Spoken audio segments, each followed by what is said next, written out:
Tara guys, samahan niyo ako paano ko po niluluto ang pan-served chicken breast alatog. Siyempre, napakasarap yan, napakadali pang lutuin. So, arat na. Of course, ang kailangan lang natin ay manok, syempre. Isang buo, mag-partner yan na parang, di ba, takip yan na puso ng manok. At hinihiwa ko lang po ng ganyan. Pero depende po sa inyo kung anong gusto nyong hiwa. Basta ako ginaganyan ko siya. And then, pinapat-dry ko po yung manok. Pag once nahihiwa ko na po ito, pinapat-dry ko po siya ng kitchen towel para ma-remove po yung extra moisture. Diba hinugasan naman natin yan. So, may extra moisture pa dyan. So, i-remove lang natin. Then, isiso natin ng rock salt, ng pepper, at naglalagay po ako ng herbs. You can add dried oregano or parsley, kung ano yung meron kayo sa bahay. Kung wala naman, okay lang kahit wala yan. Then, i-rub gently lang both sides. Isisiso natin both sides.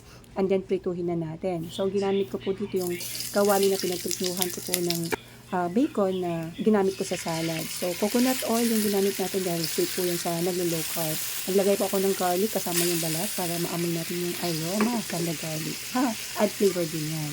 So, ganyan, isi-sear lang natin siya. At, nagdadagdag po tayo dito ng butter. Optional din po yung butter. Depende kung ayaw nyo.